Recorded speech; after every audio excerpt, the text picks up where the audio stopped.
All right, Larry Krueger here from the Pig and a Pickle Krug Show with a little 49er video as we recap everything that happened down here in Santa Clara on a Friday. It's Falcons week, and the Niners are getting ready to take on the Falcons Sunday night right here at Levi's. Falcons roll in, having won 2 in a row. The Niners coming off a loss against the Tampa Bay Buccaneers. All right, let's talk a little bit about the matchup. It's the number one pass defense in the Falcons going up against the number one pass offense in the 49ers. Atlanta plays the highest percentage of man-to-man. They play a ton of cover one. They have the highest blitz rate of any team in the NFL. They're going to play man. They're going to bring pressure. It's as simple as that. Atlanta's number 2 in total defense. So this is going to be a huge challenge for the Niners passing offense, huge challenge for the Niners offensive line. Atlanta's got 14 sacks as a team.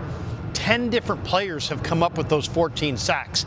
So I asked Kyle Shanahan about it. He said, man, there's a lot of good young players on that front, and they get a lot done. So that's going to be number one thing to look for. Niners pass offense and Mac Jones, who will start, by the way, going up against the number one pass defense in the NFL. The other angle to watch on this thing, the Atlanta Falcons have the number 1 rush offense in pro football, and the Niners are mid-pack defensively against the run. 14th right now. Atlanta leads the NFL in rush attempts per game. So they commit to the run. Can the Niners stop Bijan Robinson and Tyler Algier? Now, Robinson is a strong runner. He really is. He'll run through arm tackles. He might be the best back going right now in the NFL. He's really, really good. He's got a lot of talent. He's a blue chip back, that the Falcons invested a number 1 pick in. A lot of the debate, is it going to be Mac Jones, or is it going to be Brock Purdy? It's going to be Mac Jones. Jones is 3-1. Purdy's 1-1. Jones has thrown for 313 yards per game. Purdy's at 293. They're the number 1 and number 2 yards per game quarterbacks in the NFL. And, you think about it, Mac Jones, if he continues to play the way he's played in San Francisco, he may be the answer to the question that we asked so many times in 2021. Who's the best quarterback in that 21 draft? Trevor Lawrence, Zach Wilson, Trey Lance, Justin Fields, Mac Jones. I guess you could throw Davis Mills in there as well. It's really down to Jones or Lawrence. Lawrence has got great gifts for sure, but Jones is a way better quarterback as far as feel, accuracy. He's just more advanced. He sees the field better. He's smarter. So I would say Mac Jones might be the best quarterback from that 2021 draft class. Hard it is to believe. Big question coming into this game. How do the Niners replace Fred Warner? Fred Warner is the best inside linebacker in the game. Well, Tatum Bethune's going to start at the Mike linebacker. He will be wearing the green dot. He will be communicating to the coaches up in the booth. The Niners may play some big nickel, where they go with 3 safeties, that 3-safety look. But the Niners are going to have to do something, because Tampa scored touchdowns on 3 of the next 4 possessions after Fred went out with the ankle injury. And on throws between the numbers, Baker Mayfield was 11 of 13, for 154 yards and a touchdown. It's just way too easy. If the Niners can't defend the pass in the middle of the field, it is going to be a long, long year. We're going to see Tatum Bethune start. We're also going to see Nick Martin up. I'd love to see them utilize Nick Martin. He's too big and too fast and too talented to not utilize him as at least a blitzer from time to time from scrimmage. He'll be up this week for the first time, and he'll probably get his first plays from scrimmage. It's possible that they don't feel like Nick is the most cerebral linebacker, and that his instincts are not great, because he hasn't gotten a lot of run early, but I think it's really just more of a numbers game than anything else. Another thing the Niners have to look for in this game, they got to score touchdowns and not field goals in the red zone. Niners are 4-2, but they're 28th in the NFL in red zone touchdown percentage. Eddie Pinheiro leads the NFL in field goals made. I mean, that's great for Eddie, but that's not good for the Niners. They got to score touchdowns in the red zone. They got to find a way to punch it in and come up with a way to score in the red zone. I'd like to see them use Demarcus Robinson. I think Robinson's secret skill that we haven't seen yet is he's really good in the red zone at creating room for himself, and I'd like to see them start to feature Demarcus Robinson in the red zone. We should tell everybody that we're brought to you by Pig and a Pickle, the best barbecue in all of Northern California. Check them out. They're in Emeryville. They're in Corte Madera. They're open 7 days a week from 11 a.m. till 8 p.m. or until they run out, and they do run out. So get there early, get some brisket chili. Tell them that Krug sent you. Just talked to Damon last night. He said lots of people are rolling into Pig and a Pickle saying that they're fans of the Krug show, so we appreciate you guys greatly for that. Keep doing it. When you go in there, make sure you say hi to Damon and Mary. Also, we are brought to you all football season long, all Niners season long on the Krug Shows presented by Sleeper, which is the fastest growing fantasy platform in the world. It's a one-stop shop. You get blazing fast news, real-time stats, group chat, season-long leagues, and of course Sleeper picks for daily fantasy. Use promo code Larry and Sleeper will match your first deposit up to $100. Links in the description. Terms and conditions do apply. All right, let's get to some of the injuries in this game. Niners are going to catch a major break. Jalon Walker is out of this game. He's got a groin strain. He was their first-round pick. He's a really, really good defensive player. So for him not to be in the game, that's a break. Billy Bowman is also out, their rookie safety, so that will hurt Atlanta a little bit. And also, kind of interestingly, Ray McCloud, the former Niner, was sent home by Raheem Morris. Called it a private matter. I don't know, I couldn't speak to any of it, why he got sent home, but he got sent home. So Ray McCloud will not be a part of this game on Sunday night. There'll be no Ray McCloud homecoming here at Levi's. The big key in this game for the Niners, you got to stop Bijan Robinson, I should say. He leads the NFL with 822 total yards. CMC, by the way, is second with 780. But Bijan runs for 5.8 a carry. And if you think about his 822 total yards that leads the NFL, this guy's already had his bye week.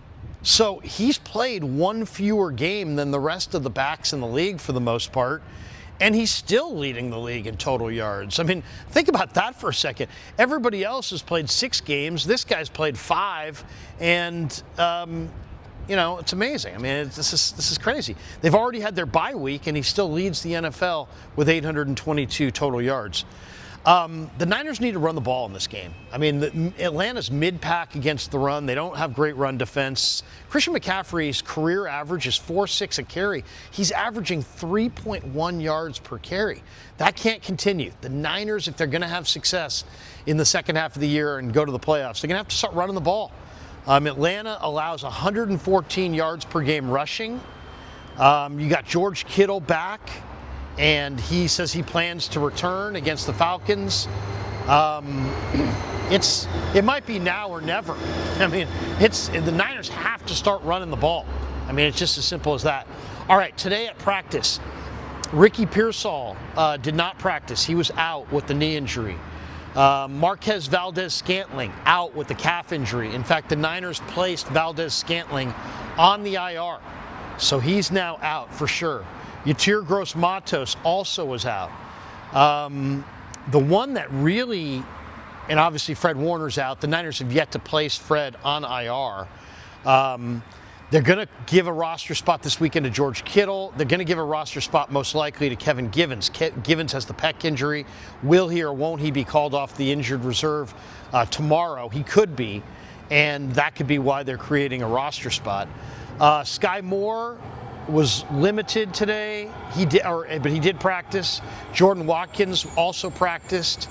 And Upton Stout has been listed as out with a shoulder injury. Now, this is kind of a little dubious.